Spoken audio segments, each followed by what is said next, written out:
bit for just a little bit because I understand there's going to be hot dogs and hamburgers out here on the grill.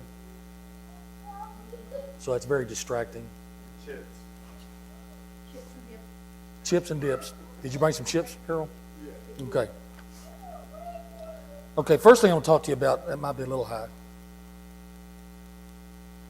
What's up with that?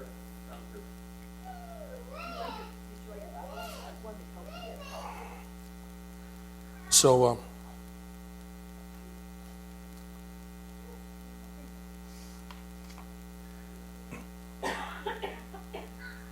the first thing I want to talk to you about is the promise that the Lord made to us before He died. I want to talk to you about the promise that He made to us, the price that He paid, and then His resurrection. So let's go to John the 14th chapter, and we want to look at the promise that the Lord made to us. John 14. Put a phone in that kid's hands. Huh? The Gospel according to St. John, Matthew, Mark, Luke, and John. Fourth book of the New Testament, 14th chapter. Beginning verse 1. So,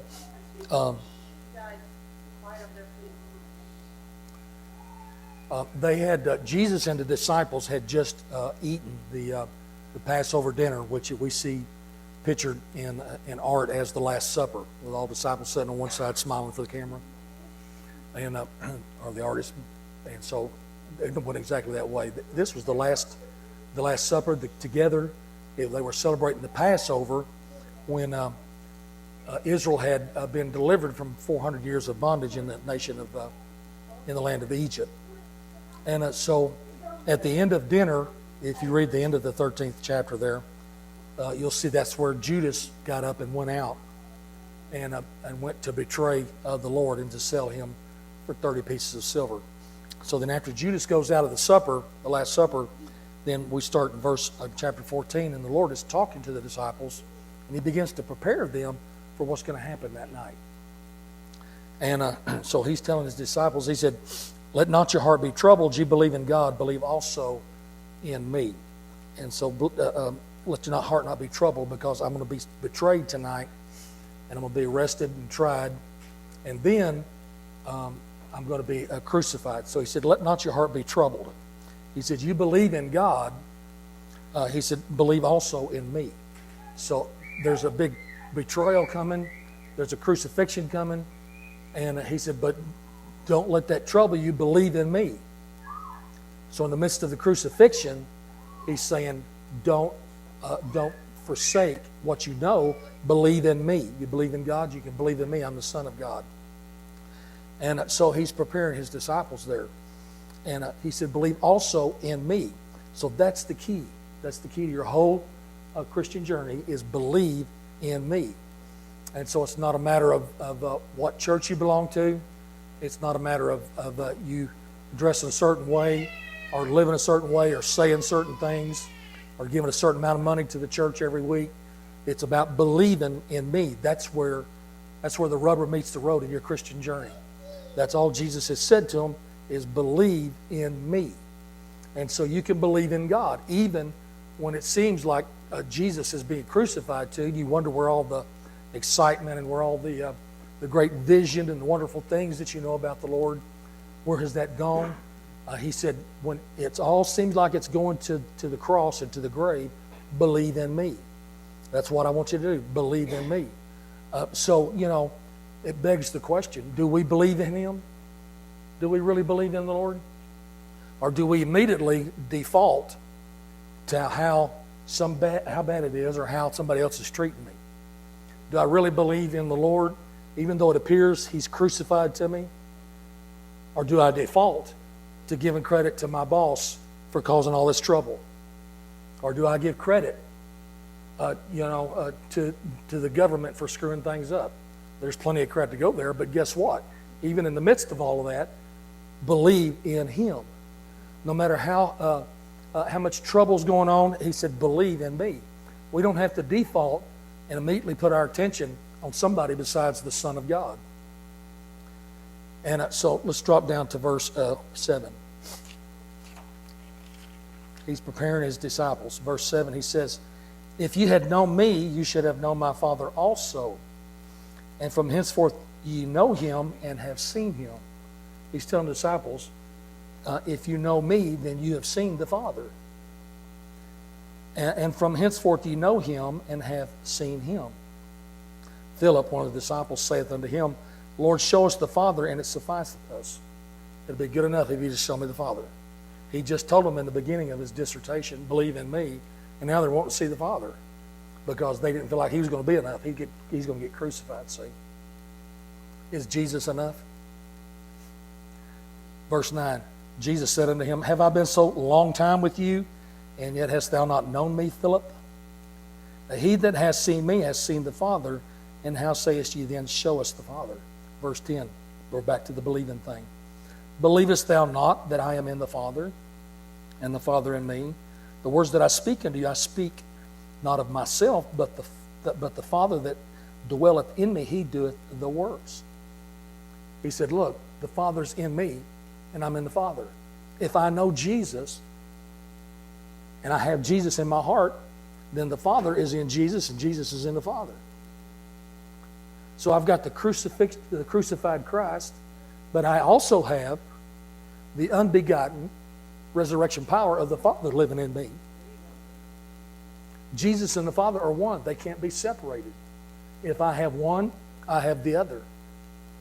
All I have to do is believe in Jesus, and I'm connected to the Father, the God of all energy and all power and all matter, the unformed God of love who has made everything. The Father and the Son are one, and they're never separated. Verse 11. Believe me that I am in the Father, and the Father in me, or else believe me for the very works' sake.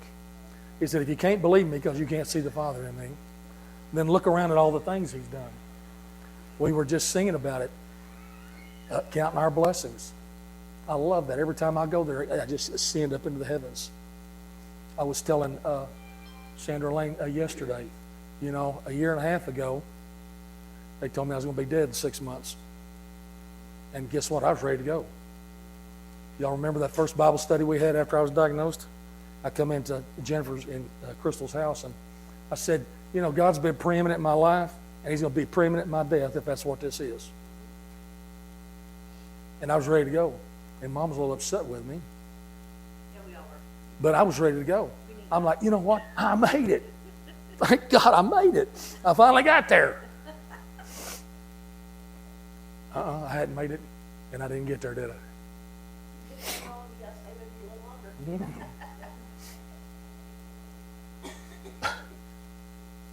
And I began to just to look to Jesus, no matter where I was, no matter where life's journey was. And as it says in Revelations, maybe we'll go there later, he said, those that follow the Lamb, the 144,000 on the top of Mount Zion, follow the Lamb whithersoever he goeth. Whithersoever he goeth. And they don't ask. They just follow him whithersoever he goeth. And no guile is found in their mouth. No complaining, no guile, no deceit. They're not upset about what the Lord's done in their life. They're looking at the Son of God, and the Son and the Father are one, and that's living in them. That's all they want. That's enough in life. Anything beyond that's a bonus. I was supposed to have been gone over a year ago now. And I told her yesterday, I said, you know what? Looking back now, even though I was so hyped up and ready to go, I would not trade anything for what the Lord has done in my life in the last year and a half. Seen a lot happen in here and out here. Miracle after miracle after miracle. You believe that? You remember coming in and seeing me said one day?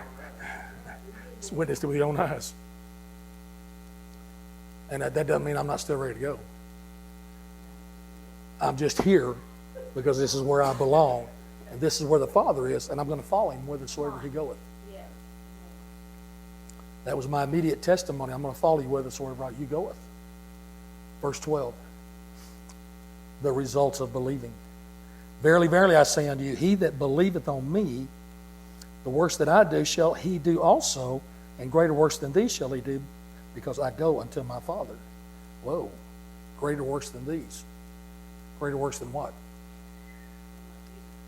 That what Jesus performed. What kind of works did he do? Miracles. Miracles after miracles after miracles. Raised Lazarus from the dead. And he stank. He'd been there 4 days. I know some stinkers that could stand to be resurrected. This one. Raised Lazarus from the dead. He fed 5,000 with 5 loaves and 2 fishes and had 12 basketfuls left over. He started with 5 loaves and 2 fishes, and he was grateful and started breaking it off and feeding everybody around him because he had compassion. He loved them. And he ended up with way more than what they started with. That's a lesson.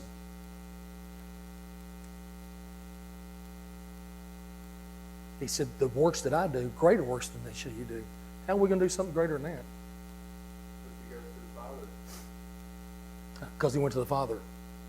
John chapter 6, you don't have to go there, I'll quote it to you. Then said they unto him, he was ministering, Jesus was ministering to this crowd, and they said to him, they talking to the Lord, they said, what shall we do? Because he was preaching on believing in works. What shall we do that we might work the works of God? Now that's pretty simple, down to the bottom line. How am I going to work the works of God? I'm going to do greater works than Jesus did? How? I can't get my head around that. I could, but it'd blow up all over y'all. Greater works than these? Jesus answered and said unto them, this is the work of God. Listen to me. This is the work of God. That ye believe on him whom he, the Father, has sent. That ye believe on him who the Father has sent. That's greater works. That results in greater works. Because then, no matter if I'm on my way to Calvary, following the Lamb, whithersoever he goeth, and I'm believing on him, then whatever I have need of comes to pass in my life. Look, if your child asks you for a piece of bread, would you give him a rock to eat? Well, maybe if you hadn't cleaned your pantry out. You got a rock for Christmas? If your child asks you for a fish, would you hand him a serpent to eat? Well, isn't he a better father than us? So if I ask him for the strength to do what he's appointed me to do, is he not going to give me the good thing? He's a better parent than I ever could be. If your child come to you and said, I'm dying, can you help me? Would you say, well, I don't know if it's my will to help you or not?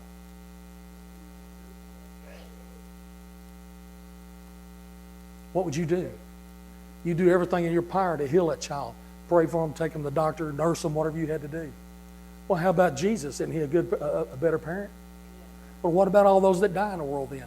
See, the only reason that death and sickness and illness is in the world is because of sin. In the Garden of Eden, there was no sin. They were not going to die. So because I have an illness and they tell me I'm going to die, does that mean I've sinned?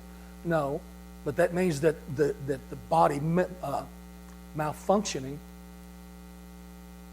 is because of sin in the world. But guess who I've got living inside of me? Jesus and the Father. And he's greater. And I'm going to do greater works than what he did.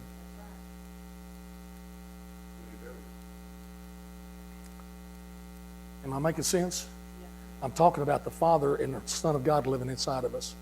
I'm talking about what he promised us.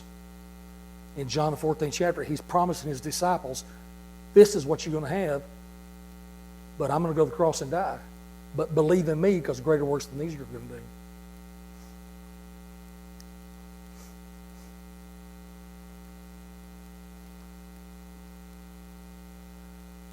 John the 17th chapter. Jesus starts his going away dissertation with the disciples, preparing them in John the 14th chapter. He continues to talk to them through the 15th and the 16th chapter. And after he finishes talking to them in the 16th chapter, we come to the 17th chapter, and he begins to pray for them. He's praying for the disciples because he knows that they're going to leave the dinner and go out, and he's going to be arrested and betrayed. So the 17th chapter of the Gospel of John is the high priestly prayer of Jesus. And you go down to verse 21, 17:20. And Jesus is praying for the disciples here. And he's praying to the Father, and he says, neither pray I for these alone. I'm not praying just for the ones that are here. Neither pray I for these alone, but for them also which shall believe on me through their word, that they all may be one as thou, Father, art in me, and I in thee, that they also may be one in us, that the world may believe that thou hast sent me. Have you ever believed anything about the Lord because of what was written in your Bible by one of the disciples? Of course. Jesus was praying for you that night. Neither pray I for these alone. So he prayed all the way, not just prayed for those that were there, he prayed for us to come. Everybody to come, even after us. Even after he was praying for us that night with the disciples.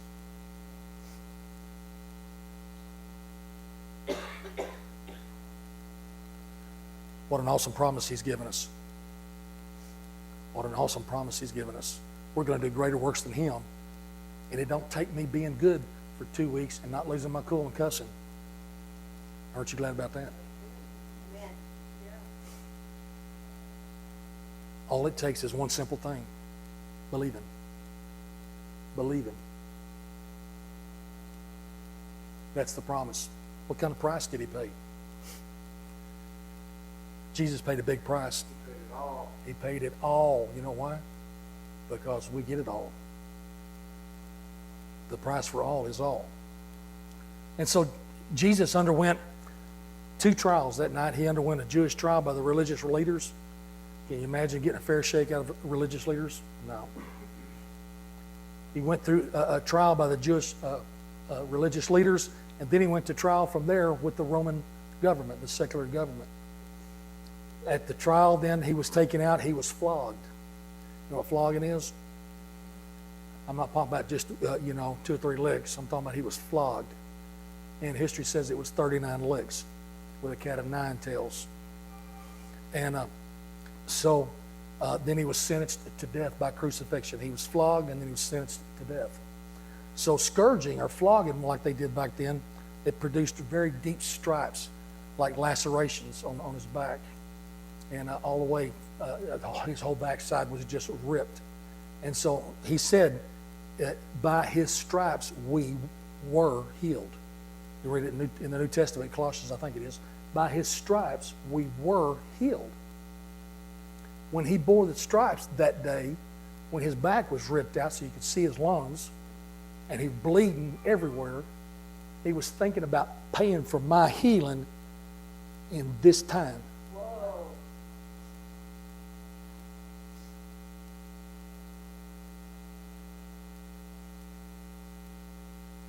That'll put the reverence of God on you, won't it? By his stripes ye were healed. Were, past tense. It's already happened. I've already been healed. I just have to walk and live in that with no guile in my mouth, following the Lamb, whithersoever he takes me, believing that he is the Son of God and that the Father is in him. About the first time you believe it, some human being has got it straightened out, they're going to disappoint you. Is there a human being that has ever not disappointed you? Of course not. I happen to be one of them married people. Let me tell you how it works. About the time I start thinking that she's finally reached perfection and she has just done so good, I'm dancing, she'll turn around and disappoint me. About the time she thinks that I finally have figured out this Jesus thing and I'm going to act like a Christian, I'll disappoint her. How about your children? They ever disappoint you? Don't you answer.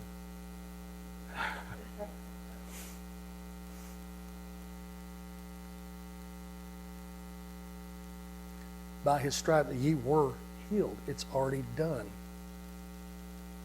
That's awesome. And so he lost all this blood when he was beaten, and he was in shock. And our nurse is not here this morning. She can explain shock to you, but shock is it's a low blood volume, low liquid level, and so your kidneys start shutting down so that they're not requiring fluid. You get foggy, you can't think right, everything is blurry, all of your strength is gone. And so that was where he was when he came out from the flogging. And the evidence of that is in the Bible. It said that Jesus was too weak to even carry his cross. Simon of Cyrene was forced to help Jesus to carry his cross. And so, well, he willingly took on what they ordered him to do. And so the Romans ordered him to carry the cross of Jesus. Now, he was a black man, and he immediately took the humble place and got down there and started bearing Jesus' cross. So when I'm walking through life and I think that Jesus is just up and left me, do I have as much humility as Simon, where I can hit the floor and start carrying the cross for him? Can I follow the Lamb whithersoever he goeth? What if he's going out to Calvary? Now, I wouldn't mind following him to Applebee's.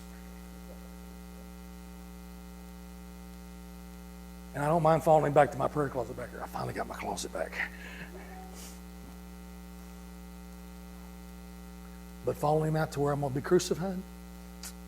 So when he got to the side of the crucifixion, I'm talking about the price that he paid for the promise that he gave us. At the side of the crucifixion, his wrists were nailed to the cross. And everybody depicts it as in the hands, but that would not be strong enough. Your body would not be strong enough to hold you up there. It went through here. And then his feet was nailed to the upright portion of the cross. And then they took the cross and they stood it up. If you've ever set a post, you know what I'm talking about. They stood that post up, and when it got that hole, it hit that hole and slammed to the bottom. And it weighed more than 6 by 6. Can you imagine? He's nailed to the cross, and they slam him into the ground. I wonder how deep they had that hole to hold up a cross with a full-grown man on it. I'm talking about the price he paid for us.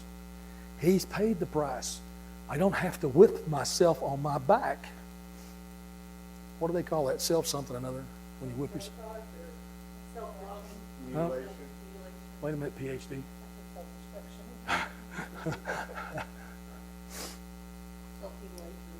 Self-mutilation. I just call it stupid. We don't have to go through all of that. He already did it. I can live with the resurrection power of the Father coming out of me, making a way for me through life. Does that mean that people are not going to, try to knock me down and upset me? Does it mean I'm not going to sin? Of course not. The enemy is going to shoot darts at you. The enemy is a roaring lion, walketh about seeking whom he may desire. He cometh not but for to steal, to kill, and destroy. If something is stealing your joy, stealing your peace, killing your attitude, and destroying what you're doing, that's not Christ.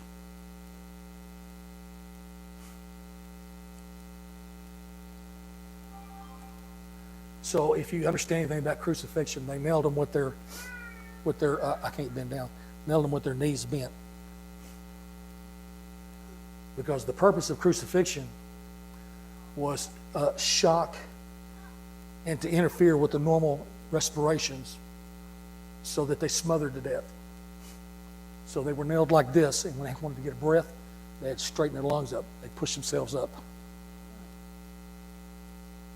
and then back down. Jesus hung on the cross for 6 hours, paying the price. I don't have to live like that today. I have Jesus and the Father in me.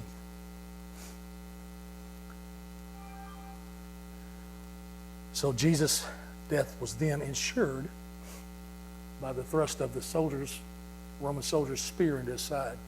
It was coming down to dark. Jesus had been on the cross 6 hours, and they wanted to make sure that he was dead. I wonder how about the Roman soldiers going to feel throughout eternity. He'd come and thrust the spear in Jesus' side to make sure he was dead, and he was already dead. If he wasn't dead, they were breaking their legs, so they couldn't push up and get respirations anymore. And what came out of his heart, what came out of his side? Blood and water. out of the side. Yeah, he was sweating blood in the garden. That's exactly right. He literally was dying, sweating blood in the garden. He was already paying the price. Yeah, sin was already coming on him before the scourging, before the whipping. And that's why he prayed in the garden. It was coming no matter what. Exactly. He's praying in the garden, Father, if it be your will, let this cup pass from me. He wasn't talking about Calvary. He was talking about he was dying right there because he's sweating blood. Can you imagine sweating blood? You're at the point of death. He's like, Lord, if you've changed your mind and you want me to die here short of the prize in the garden, sweating blood, taking this burden on, I'm willing to do it. I'm following you whithersoever you goeth.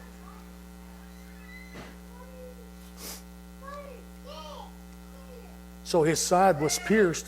The blood and water that came out of his side was specifically for those who have espoused and taken the Lord Jesus as their spiritual husband, their love relationship. You know, you can date, and that usually starts out in lust. And then you think you're in love, and you get married, and come to find out 20 years later, you didn't even really understand what love was. And I'm just now, after all these years, beginning to learn what love really is. When you're married to somebody, you're supposed to be joined together. He made woman out of the little toe bone of Adam, right? Out of the rib bone. Out of the rib bone. As a setup. He made her out of the rib. To be joined to him, not to be under his feet and not to be over him, but that they're equal companions serving the Lord. And that's why his side was pierced. Blood for that union.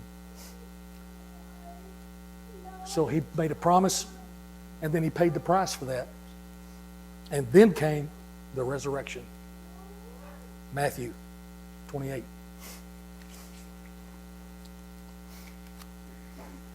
Are the hot dogs already on? I smell them. Matthew 28.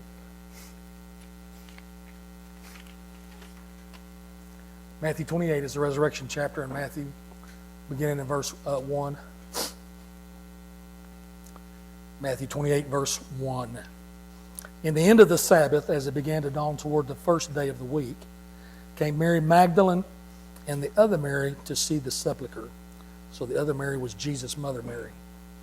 And behold, there was a great earthquake, for the angel of the Lord descended from heaven and came and rolled back the stone from the door and sat upon it. So the angel of the Lord came down from heaven, rolled back the stone and sat on top of it, and that appeared as an earthquake to all the human beings that were around there. It was so powerful. Here's the cool part. 2. And behold, there was a great earthquake, for the angel of the Lord descended from heaven, came and rolled back the stone from the door and sat upon it. His countenance, the angel of the Lord, was like lightning, and his raiment white as snow.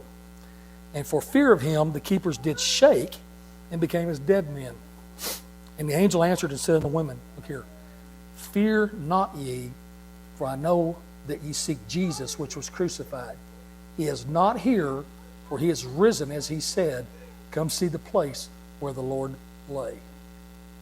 And go quickly and tell his disciples that he's risen from the dead. And behold, he goeth before you into Galilee. There shall you see him, for lo, I have told you. They're there. They're witnessing this. Angel comes down.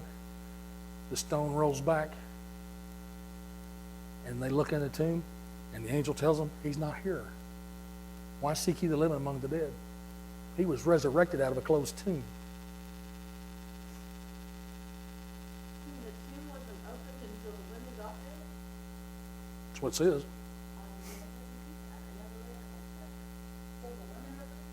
No, the angel did. They witnessed it. You know, I saw something yesterday, somebody said, why do you believe God is real? And this guy answered, and one of his answers was that in this time period, you believe that these women to be an example of something, because of like, you know, women being like second-class citizens, and the fact that the Bible uses women as the example. You wouldn't have done that if it were not happened. That's exactly right, and that's exactly what happened. The women, You notice he went, that the angel went past the guard and spoke directly to the women. yes, the men, the guards, the men are just laid out there. Was he out before the stone rolled back? Yes, He was resurrected out of a closed tomb. Now, when Lazarus was resurrected, the stone was rolled back, and he called Lazarus out. So he came out before the stone was moved, which they say it's really hard for the stone to be moved. Yes, It's very heavy. it was huge. So the angel moved it back so they could go in and see that he was out. Exactly. So they did, and that's where they found the cloth. His clothes were in one place, and the napkin around his head in a different place. And he used women to do it. He used women to do it. He knew what he was. The, But I mean, that's an excellent point, because that's even more reason to believe in that day and age. Why were the women chosen as the witnesses? so after Mary and Mary saw that he wasn't there, they jumped up and went running to the disciples. Guess where they were? Locked up, hiding, because they thought the Romans were going to get them next. Mary and Mary went to the tomb. What were they looking for when they went to the tomb? They wanted to treat his body, right? They were looking for a dead, crucified body. Right. They wasn't seeking all that glory and power and fame and fortune. They wasn't seeking Minister to him exactly all the time. wherever they were, the last place they saw him, and he was crucified and dead, bled out, his body beat to pieces. And women, not the disciples, they're hiding. And women went looking for the crucified Christ. Makes me feel just a little Pentecostal. So in hindsight, always follow Adam did that. Here's a man's biggest battle in the whole world, knowing when to listen to his wife and when to not listen to his wife.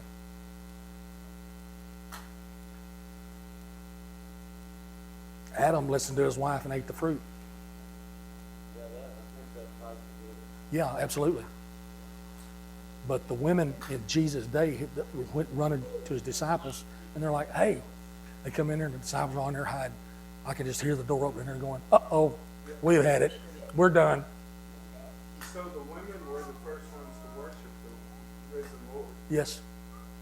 If you go on into the story. They go running to the disciples, and they said, hey, he's risen.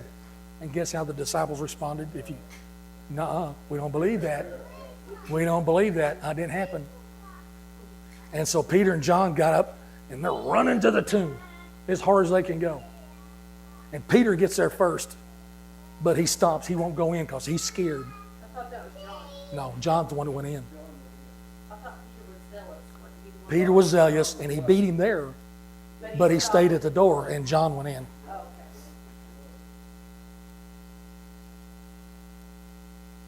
But they didn't believe it. And so when they got there, there's nobody there. Angels are not there. And so they went back to the room and locked themselves up again. They still wasn't believing. And you know that because just a little bit later, two of them were on the road to Emmaus. And Jesus appeared to them and began to talk to them. He said, why are you guys so sad? And they said, have you not heard, or you new to Jerusalem? Yeah. Jesus was crucified and dead, and we're not what we thought we were. We thought he's going to set this thing up and get all this oppression off my back, and he's going to let everybody know that I've been right all this time. No, it was the women.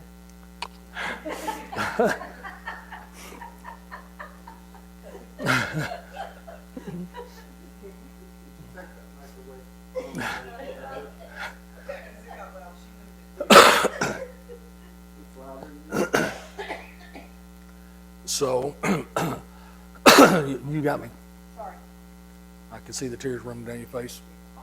Was that joy and fear?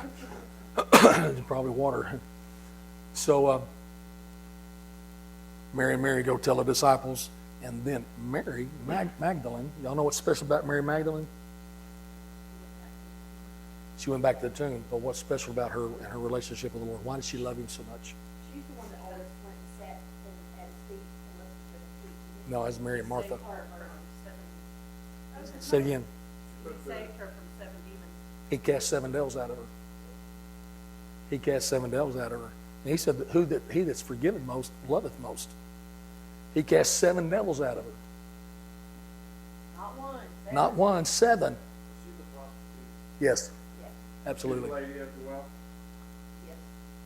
Remember, she was at the well, and he came and talked to her, and then. No, that's the woman that had 6 husbands. 5, excuse me.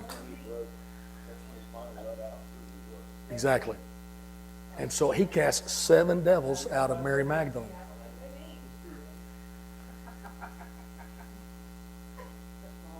7 devils. 7. Yeah, I mean, 7 devils. can't imagine what like That means that person that you think there's no hope for belong right at the bottom of Jesus' feet. That's 7 devils, and they had to flee. So don't write somebody off just because you think they're devil possessed.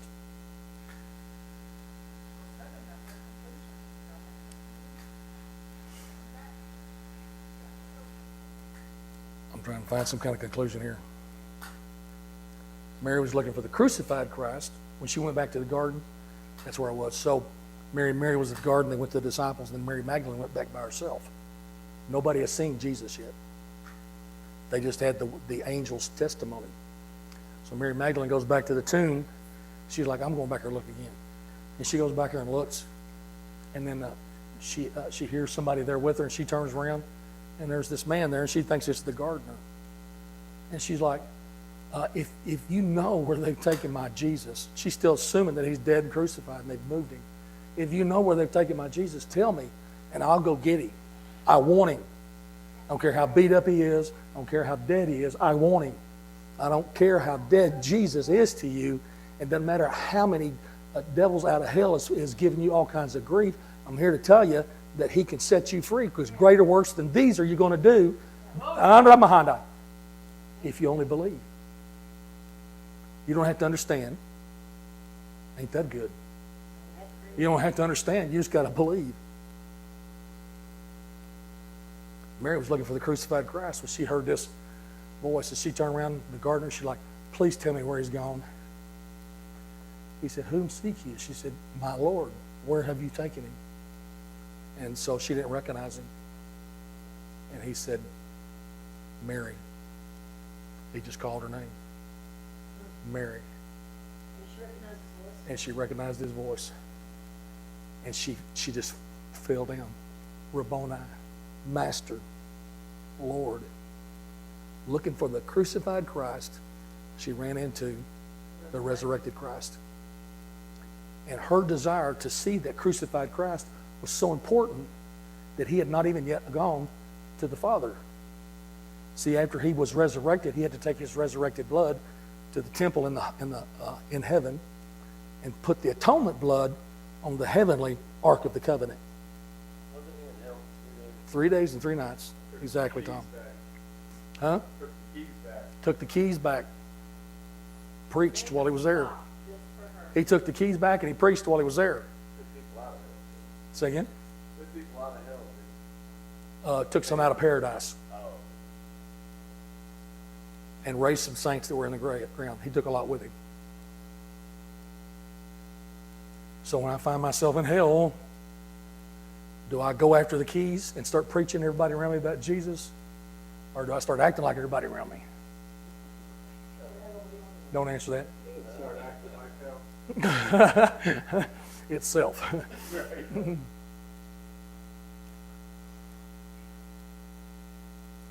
So then Jesus told Mary, he said, you can't touch me. She just wanted to reach out and grab his feet. He said, don't touch me yet.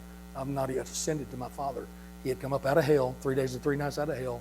He had been resurrected, but he had not yet gone and taken his resurrected blood and put it on the Ark of the Covenant and the mercy seat in the heavenly tabernacle, heavenly temple. You can't touch me yet. Her desire to love the crucified, dead Christ was so important and so great that Jesus stopped between hell and ascended to the Father to minister to her. That happened twice. His blood dripped down on the Ark of the Covenant. I'm reading or watching something on TV. I'm trying to think of the instance you're talking about. Well, he's talking about now. Yeah, like it happened twice. Oh, yeah. Yeah. Yeah, that desire is so great that moves the heart of God. Will you flip Romans 6 and continue? Romans 6? Yeah. What's in Romans 6? Dead to sin and alive to God. Huh? Dead to sin and alive to God. Oh. 6:1. What shall we say then? Shall we continue in sin that grace may abound? God forbid. How shall we that are dead to sin live any longer therein? Know ye not that so many of us, as were baptized into Jesus Christ, were baptized into his death? Therefore we buried with him by baptism into death, that like as Christ was raised up from the dead by the glory of the Father, even so we also should walk in newness of life. Just like the same power that brought Jesus out of the grave is available to me. Amen. While you're there, Romans 8.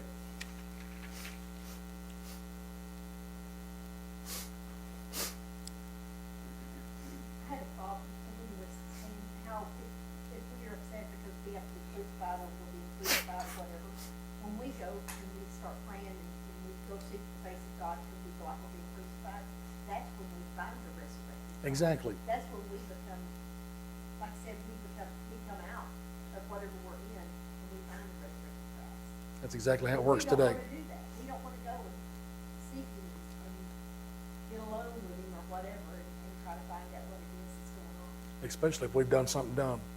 Well, it's our fault. 99.9%. You want me to go in there and confess that to the Lord? It's our fault. We've done it. I'm going to ask him to forgive me. Maybe he's forgot about that. And I'm going to bring it back up and make him remember it.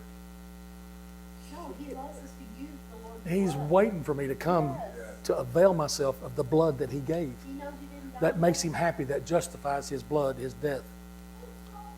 Romans chapter 8, verse 1. There is therefore now no condemnation to them which are in Christ Jesus, who walk not after the flesh, but after the Spirit. No condemnation. If you're living in the Spirit and you're following the Lamb whithersoever he goeth. Verse 2. For the law of the Spirit of life in Christ Jesus hath made me free from the law of sin and death. The law of the Spirit of life hath made me free from the law of sin and death. The Spirit of life. The Spirit, the spiritual side, all the spiritual healing I have need of, and life, all the natural stuff I have need of, has made me free from the law of sin, spiritual sin that's destroying me, and the death in this world that results from it. I mean, how much better deal can you get? He promised it to him. He paid the price for it. And then he was resurrected. Now, he's resurrected. You want to know what he looks like today? One more scripture. Revelations. Let me show you what we have at our disposal if we walk in the Spirit. Revelation chapter 1.